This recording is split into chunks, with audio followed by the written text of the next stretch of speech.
All right. There we go. Can you guys hear me now? Manuela was so helpful. She said, I can see you now, but I can't hear you now. And so here we go. I think that you guys can hear me now. It looks like that you can, at least from my end. Manuela, is that better? Are we good? Try to turn that frowny emoji upside down here. Can you guys hear me?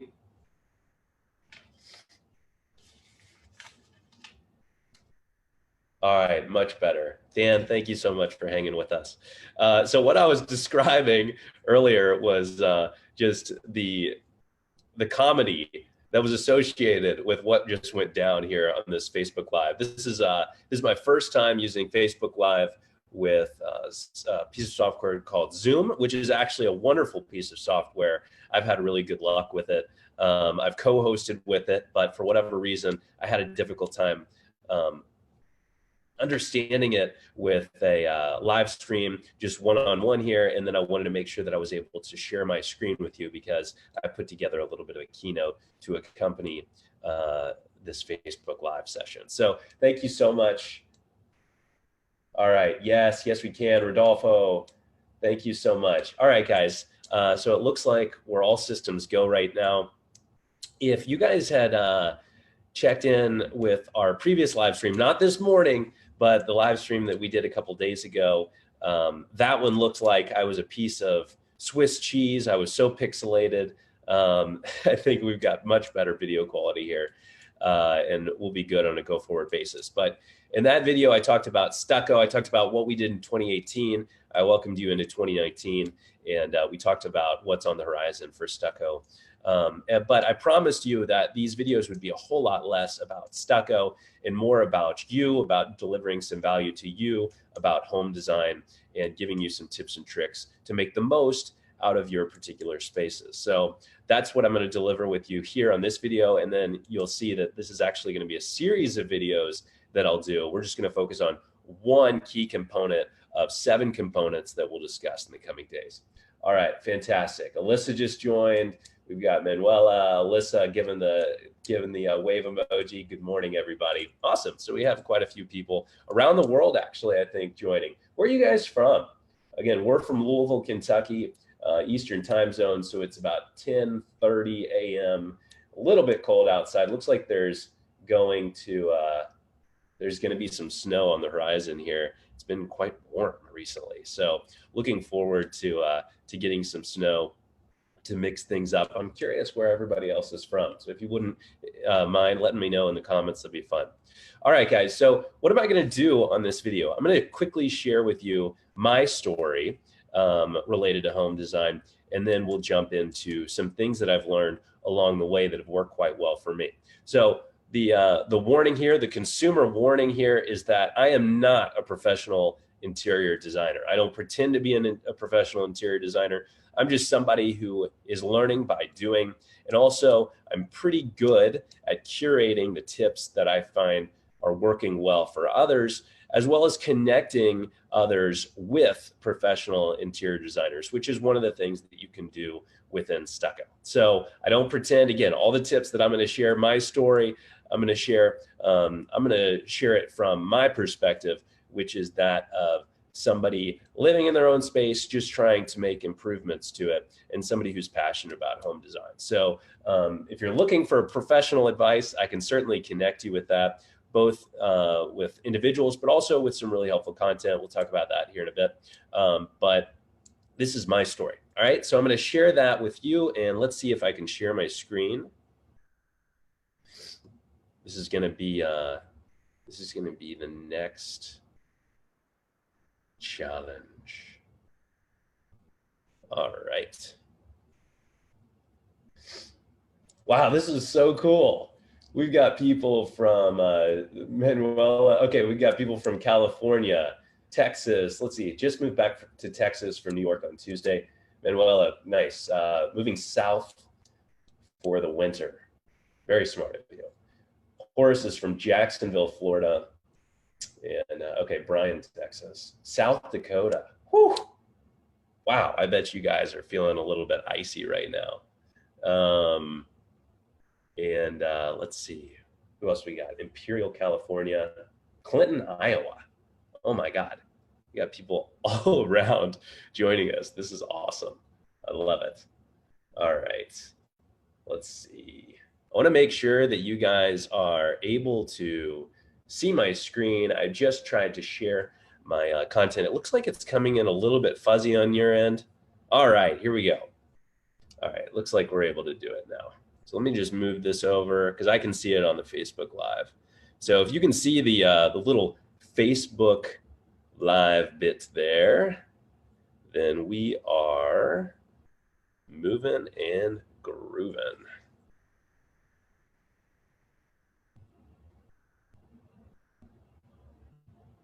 All right, it says my screen sharing is paused. Is that true?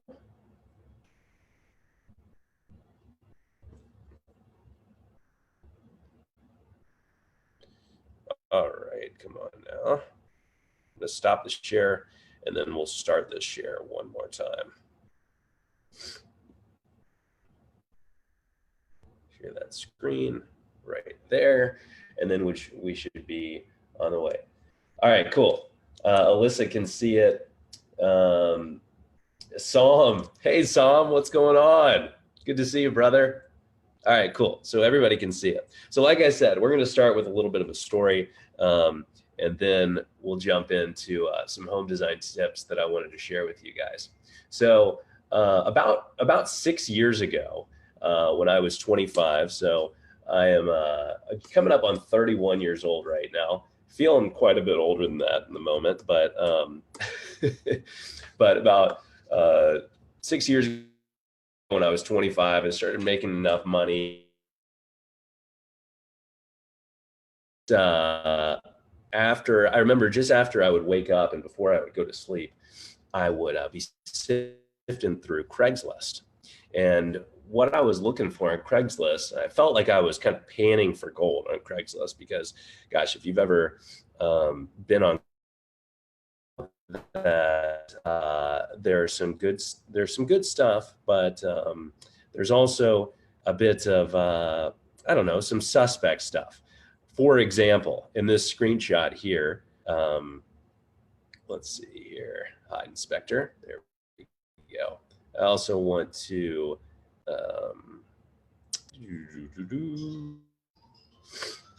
all right, cool. So we've got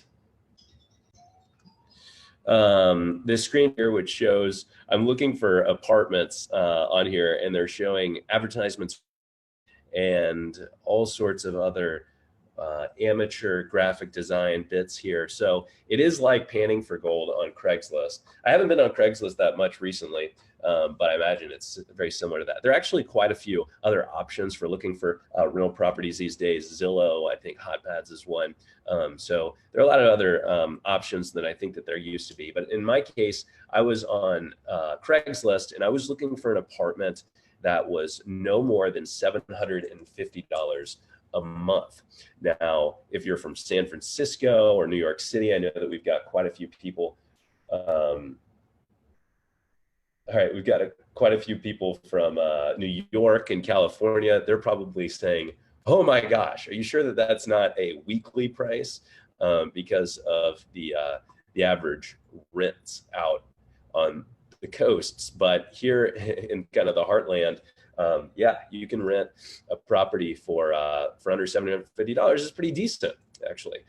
So that's what I was looking for. And I remember actually visited about 15 or so dumps. I finally found the one, quote unquote, that ticked the boxes and passed the very unscientific Matt gut test. So it just felt right for whatever reason. And when I describe it to you here in a bit, you're probably going to say, "What in the world were you thinking?" That was your test was flawed, because what I was working with was quite ugly. But looking back, I was clearly desperate to get out and on my own. I guess looking at all of those dumps prior to finding the one might have dulled my expectations a little bit. But The cool thing about this spot is it had a lot of natural light. It had hardwood floors, had a wood burning stove. So it was quite cool. And I think I have, let's see here. I've got a photo of this beautiful apartment. Now, this is a before picture, guys. This is a before picture. And some of the selling points on this beautiful spot is it had this nice mustard yellow wall in the kitchen. It had a blood red wall in the living room, which is it's actually behind the photographer in this picture. All those walls were red, and then the bathroom. Oh, the bathroom painted a prison jumpsuit orange in the bathroom. Oh my God, it was so bad. It was so bad that I didn't even take photos of those spaces. This is one of the spaces that I did take a photo of. And you can see the linoleum floors. There's actually a parquet floor on the left. So there are a couple different types of flooring in this area to complement this beautiful mustard yellow in the kitchen. So guys, it was rough. It was really rough. And but for 720, it ended up being $725 a month. It really wasn't that bad. You know, it had potential. It had potential. And I took some of these screenshots. I was curious what the average rent in Louisville, Kentucky was. Manuela, oh my gosh, Manuela paid $1,100 a month in New York for an apartment. Yeesh. I would love to see those photos. I'd be curious to see what that living situation looked like. But in Louisville, the median 2-bedroom rent is $834. You can see that in the screenshot here above. This is according to a really cool site called apartmentlist.com. I might actually do a Facebook Live on average rents and where to rent for a good combination of what you get for a particular location and what you get for the money and the amenities. I think that might be an interesting Facebook Live, but that'll be for a later time. This is kind of curious. Louisville, Kentucky, again, $834 for a 2-bedroom on average. It's held pretty steady in terms of the change month over month and year over year. But then look over here on the bottom left. This is the most expensive median 2-bedroom rent in the country, according to this site. Cupertino, California, coming in at $5,100 a month. A month. That's insane. Here in Louisville, you could be a king or a queen paying that amount on a mortgage. That is just wild. Location, huh?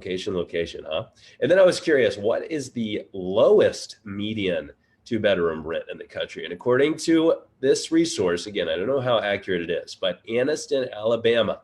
If you're looking to save some cash, you need to move to Anniston because it's a paltry $436 on average to rent an apartment in Anniston. So pretty wild, pretty interesting information. I'm kind of a stats junkie, so I wanted to share this information because I found it interesting. But here's the deal. You know, back then when I moved into this eyesore, I remember when people would come over, you know, they would say things like, you know, this place has great potential. And I want to give you a hint. If somebody comes into your place and says they think that a place has great potential, that's code for your place currently sucks. It's really not good. That's what it means. I'm sorry to have to let you know, but yeah. So when I heard that, yeah, it was like a positive spin on reality, but I realized that I really needed to get to work. And I had not designed a home before. I couldn't really afford to hire a interior designer to come over and do it for me. So what happened is for months, I would spend nearly every weekend visiting home stores, reading design magazines, combing through websites like Pinterest and Instagram to get ideas about home design and to get some best practices so that I can implement some of these changes on my own. And actually the experience was a pretty long and frustrating experience. And that's one reason why Stuccco came to be, but I'll talk about that in a little bit. You know, although I think that some people are born with an eye for design, I also think that it's a skill that can be learned by quote unquote the rest of us. And even if you're one of the lucky ones who have a good eye for design, I also, this experience, going through this experience has taught me that there's so many cool things that you can learn to further improve your awareness of home design and ultimately your own space. So you can always get better, and you always should. And the cool thing is getting better is fun, and it's rewarding. It's visually rewarding. And when we're talking about our home and improving the visual spaces in which we live and love and make memories and everything like that, it's also emotionally rewarding too. So you may disagree. So here's what I'm going to do in this thing. In addition to kind of sharing my story here, which I've done, I'm going to share some essentials that I think every home should have based on this experience that I've had. And again, this is the Matt edition of the 7 essentials every home should have. I'm not a professional interior designer. I didn't go to school for interior design, but I did have this experience, and I am a student of home design. And so I just thought a lot about what I learned over this experience, improving my own space, and what I'm learning every single day in talking to the designers on our platform and curating their tips and tricks. And so I've distilled it down into these 7 essentials that I think every home should have. And today I'm going to talk about essential 1. Hey, Cindy. Hey, Judy. Hi from Philadelphia suburbs. Wow, that's awesome. Cindy that's neat that you guys are joining. Hi, guys. It means a lot for you guys to be here. They're close friends. So today I'm going to talk about part 1 of what I deem to be the 7 essentials every home should have. And then throughout this week, I'll be highlighting some of the other essentials. So I do hope that you stay tuned, and I'll broadcast you if you subscribe to our to email, if you've signed up for Stuccco.com, if you've messaged us on Facebook, then I'll make sure to send out a notification that I'll be going live. We'll talk about some of the other essentials. But today, I just wanted to pop in, share my story, give you a little bit of context, and then talk about essential number 1, which is, in my opinion, colors that make you smile. Now, why did I say colors that make you smile? You'll read a lot of resources online. You'll read a lot of articles online. You'll watch a lot of videos. Lord knows I've watched and read way too much of these things. And they'll say definitively, they'll say, the color of the year is X, or Y or Z or whatever. And they'll make you think you've got to implement this particular color in your home, and you're gonna have the most benefit from it. You're gonna have the highest resale value. You're gonna have I don't know, you're just gonna feel so much better if you paint all your walls this color. Well, in my opinion, that's not true. That's not really what's important. Yes, if you're reselling your home, it might make sense to paint your walls a color that's on trend, or that won't be I don't know, won't bother, won't be controversial to a prospective homeowner. But in my opinion, when you're designing your own space, you really need to choose a color that's going to make you smile, something that's going to make you happy, something that's going to resonate with you. So this isn't me telling you that you should that you should paint your walls a particular color. I might share in the future about a color that's very on trend, or that might be good if you're redesigning your space to resell it. But in my opinion, the essential for designing a home that you'll love is that you really need to choose colors that make you smile, that make you happy. Now, color can affect your mood in a really, really big way. And if you're like the average American, you spend, get this is absolutely insane. You spend 87% of your time indoors. 87%. And the majority of the time that you're spending indoors is being spent in your home. So it's really easy to see how colors that you choose in your home can have a big impact on how you feel. 87%. First of all, we should all get outside way more, okay? That is a startlingly high percentage of time that we're spending inside.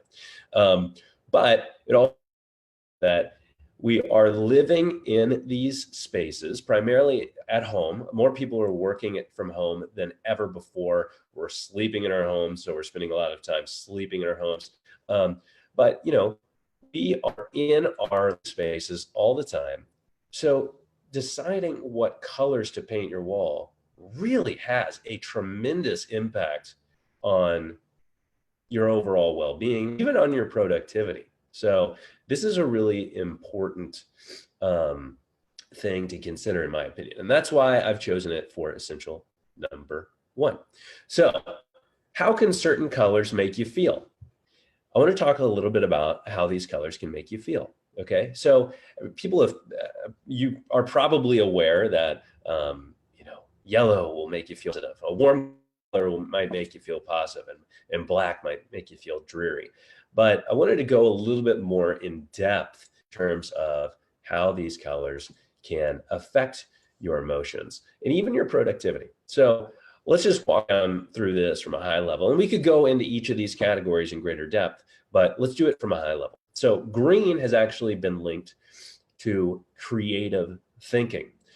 So if it's because it's related to creative thinking, I think that green would be a great option for using it in your home office, or if you had a studio, for example. Again, these are just my opinions based on how some of these colors affect you. So I would choose this for a home office because it does actually encourage creative thought. Now, red has been linked to passion, strength, aggression, and fear. So consider using a red in your home gym or in your bedroom. It's also been linked to impaired analytical reasoning. Isn't that interesting? Red has been linked scientifically to impaired analytical reasoning. So what I would steer clear from is including red in your home office. So go with green, not red, in your home office. Now, blue has been linked to relaxation and trustworthiness. This is why a lot of healthcare companies will choose blue when branding their own companies. It's why you've heard of Blue Cross Blue Shield. It's why the Mayo Clinic has chosen blue. It evokes trustworthiness and relaxation. And when it comes to your health, these are important emotions to evoke. So it's by design that they've done that. Blue is a safe bet as a result to use in a variety of rooms, such as the bathroom, bedroom, or again, your home office. So, any relaxing or trustworthiness, this is a very positive color. So blue can really be used in a variety of rooms quite well. Now, purple has been linked to royalty and wealth. It's funny. Green, I guess, has also been linked to wealth for the obvious reason. But purple has too, royalty and wealth. And this association is because purple is uncommonly found in nature, which meant that only wealthy members of ancient societies could afford the expensive dyes that were needed to color fabric purple. Isn't that I mean, I found that quite interesting. This is a result of some of the research that I've done. I mean, I knew that purple was related to wealth and royalty, but I didn't know the why. And that was really interesting to me. White, and guys, I thought about using the color white for the word white on this slide, but then you wouldn't be able to see it. So I had to do gray here. White's been linked to cleanliness, safety, and purity. Because white is light and neutral, it really goes with everything. It's why I have the majority of my walls in my place painted white. And then black, which technically isn't a color, has been linked to elegance, masculinity, and power. But also, it's been linked to evil, mystery, and death, which makes it a bit tricky to pin down. So for using black for a wall color is actually quite uncommon, thankfully, because what it is it has an enclosing and also an intimidating effect. So instead, what I'd recommend is pairing it with other colors or using it to hide certain objects or details, right? So it can be quite good at hiding things like an imperfection in a wall, or I don't know, it's not going to feature anything in the space. So it could be quite good if you're looking to mask something. So again, although this is a cool list, you know, and I think that these are good high level descriptions of what these colors evoke from an emotional standpoint and the types of rooms that you can use them in. Again, it is just a list, you know. Two people can actually look at the same color and they can have a different emotional response to it. So, for example, I think of blue positively because I live in the bluegrass, because my eyes are blue, because my mom also likes blue, because I like the ocean. But other people could look at blue and think that they dislike the color because it makes them think of something cold, or maybe they have some sort of experience with maybe they don't like Duke Blue Devils or something like that, right? So you can have a variety of reactions that are total opposites depending on where somebody is coming from when they are presented with a color. So just keep in mind that although that these tips are interesting and kind of good general blanket description of each and recommendation for what types of rooms to use them in, my whole takeaway is you do you, right? Choose the color that is going to make you smile. In my case, again, I chose a white for the majority of my walls in my home. I have a lot of natural light. I really like how the natural light pours in and kind of reflects off the white. It just creates a much cleaner space. And yes, I plan on updating the kitchen cabinets. That's my next home project. In my case, again, I had these terrible, terrible, terrible colored walls.